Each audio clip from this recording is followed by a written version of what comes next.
You're with the Sound of Ideas from IdeaStream Public Media. I'm Stephanie Haney. Thank you for staying with us. In 2019, during his State of the Union address, President Donald Trump called for the elimination of HIV transmission in the U.S. by 2030. 2 years later, the United Nations adopted a similar declaration globally. But in 2026, those goals are facing significant challenges. In March of 2025, the Trump administration terminated a federal advisory committee on HIV prevention and treatment. By the end of the year, global government HIV and AIDS prevention and treatment funding to low and middle income countries fell 25% as compared to 2024. That's according to KFF, a nonprofit organization dedicated to health policy research and health journalism. This February, the Trump administration rescinded $600 million in Center for Disease Control grants supporting HIV prevention and surveillance programs. Then in April, Trump announced plans to remove all members of the HIV/AIDS Presidential Advisory Council. Those changes came shortly after the U.S. Department of Health and Human Services laid off more than 10,000 federal health employees. That's including staff working on infectious disease and HIV and AIDS. The U.S. set out to reduce new HIV infections by 75% by 2025, which would have brought the number of new cases down to about 9,300 annually. But the latest CDC data from 2024 puts the number of cases closer to 39,000 per year. So, is the 2030 goal line still within reach? We'll look at that possibility today as we talk about the global impact of U.S. policy changes, funding, and advances in research and treatment. To help us with that, our guest is Asia Russell, Executive Director of Health Gap, the Global Access Project. Hello, Asia. Welcome to the Sound of Ideas. Hi, such a pleasure to be with you today. We appreciate it. If you would like to join this conversation, you can call us at 866-578-0903. You can also email us at soi@ideastream.org or message us on Instagram at The Sound of Ideas.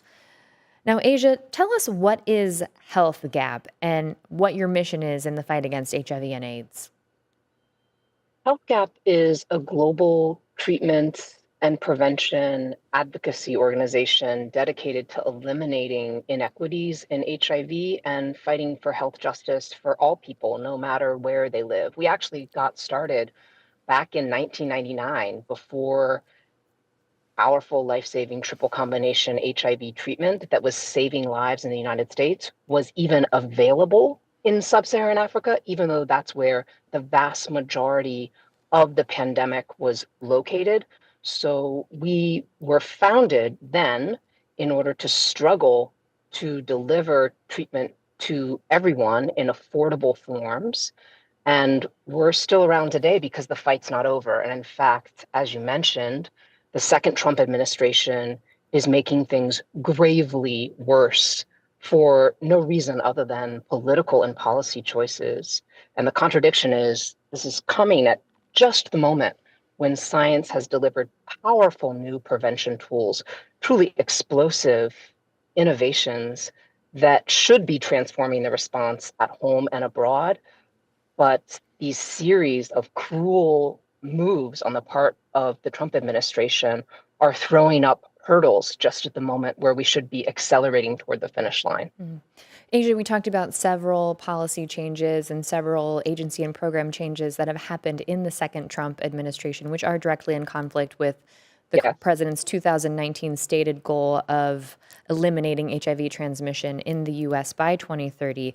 Another thing that has seen changes is the president's emergency plan for AIDS relief. This is known as PEPFAR. Can you tell us why that was established and its role over the past 2 decades leading up to this moment?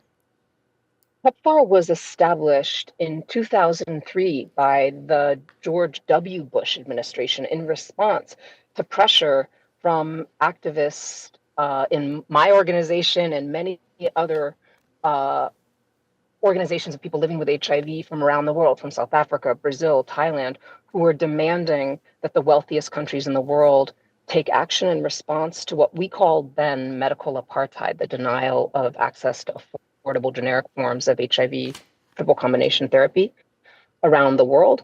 And to his credit, the Bush administration responded with not just a half measure, but the biggest response to any pandemic the world had ever seen. And since that time, more than 2 decades ago, PEPFAR has been wildly successful. It's saved more than 26 million lives, and it's been one of the few things that's deeply and broadly supported, not just by taxpayers, but by Republicans and Democrats from across the political spectrum, which is why it's so astonishing that the second Trump administration is in direct contradiction with the first Trump administration and really engaging in uh, deadly sabotage of the life-saving prevention and treatment efforts that PEPFAR has been delivering steadily and surely. And we're so tantalizingly close to being able to defeat this pandemic in our lifetimes. That's why it's so important we draw attention to what the administration is doing, and we challenge everyone who cares about health security in the US and around the world to really call on him to stop. It's pretty extraordinary. Republicans in Congress don't want the administration to be doing this, but they're not actually standing up and using their power of the purse to push back. You mentioned impoundment, so the withholding of PEPFAR funding as one of the weapons that the administration is deploying.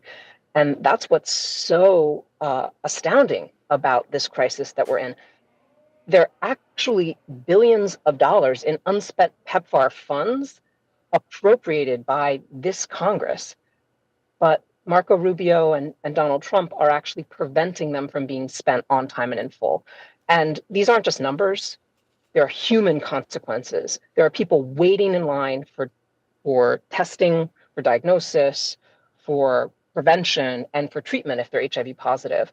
And I'll give you just one example of what the human costs have been since the stop work orders and the funding freezes of 2025 up till today. More than 77,000 children with HIV have lost their treatment. That's a shrinkage of the cohort of kids on antiretroviral treatment by 15%, 15%. Half of all of those kids, if they're continuously denied treatment, will be dead before their second birthday. That's how quickly HIV moves through the body of a young person. And that's not all. Life-saving prevention programs have shrunk by 42%. Diagnosis has shrunk. Initiation of new adults on treatment has also gone down severely. And these are the State Department's own data. So they know the human harms that they're carrying out, and what they're failing to do is to respond to our demands for simple common sense corrective actions so we can continue in the bipartisan effort to defeat HIV in our lifetime. Asia, you took part in a protest that was at the International AIDS Conference that was recently during U.S. Global AIDS. During that, U.S. Global AIDS Coordinator Jeff Graham was speaking. That's when the protest happened. What message were you hoping to send at that moment? We led a protest of Jeff Graham, the head of PEPFAR, and the U.S. delegation to the biennial International AIDS Conference, which was just held in Rio, because the U.S. government has been more than any other actor responsible for unprecedented backsliding in the HIV response. And it's incumbent on us as advocates, but also as Americans, to challenge what's being done in our name.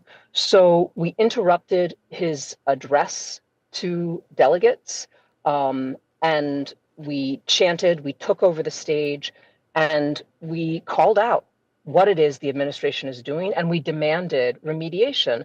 And I'll tell you, the response was overwhelming. Scientists stood up and applauded. They nodded their heads in agreement. They were thankful that activists and committed allies were actually telling the truth about the harms from the decisions that the State Department have been making.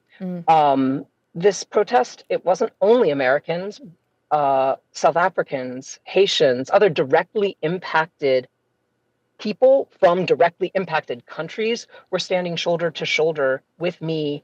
And I'll tell you, this administration is very vindictive when it comes to ordinary people willing to stand up and speak out.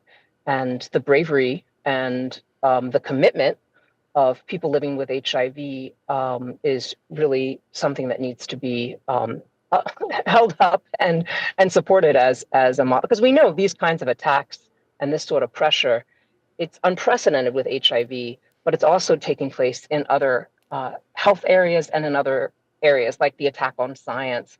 We can see that it's connected, and we have to continue to push back. Asia, you had mentioned a moment ago that we are tantalizingly close to eliminating Mhm. transmission of HIV. Can you tell us about some of the current advances in treatment and what has you hopeful right now, as long as people can get access to those things?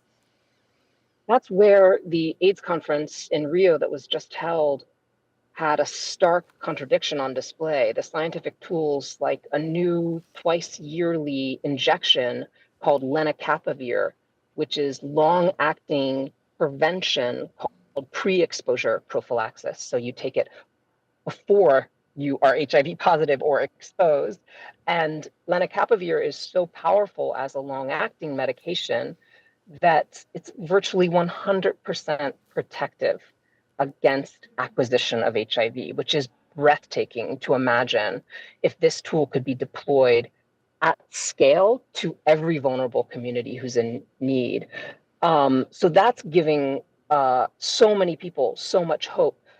But that's in sharp contrast with the policy decisions that are holding back accelerated deployment of this product. To give you a concrete example, the US is only permitting a small ration of lenacapavir to be deployed in only a handful of countries, almost as if it were just for show, rather than deployed to the many millions of people. 20 million people actually need this product.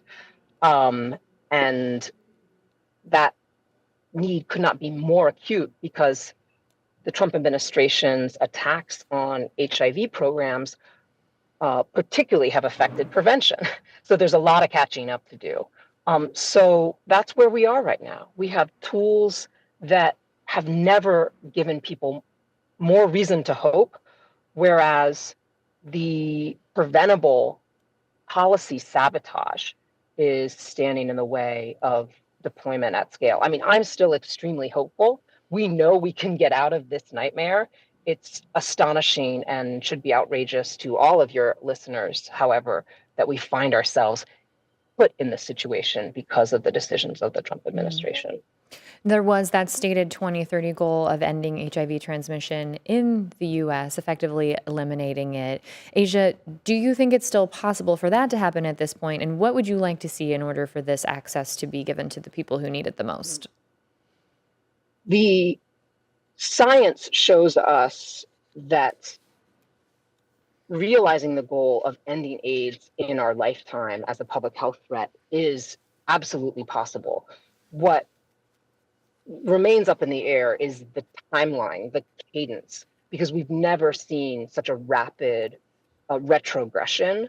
This is truly uncharted territory, that 25% reduction in available funding, not because of a cut, because again, that money is there. It's all our money. It's been appropriated for this purpose. The administration is refusing to release it.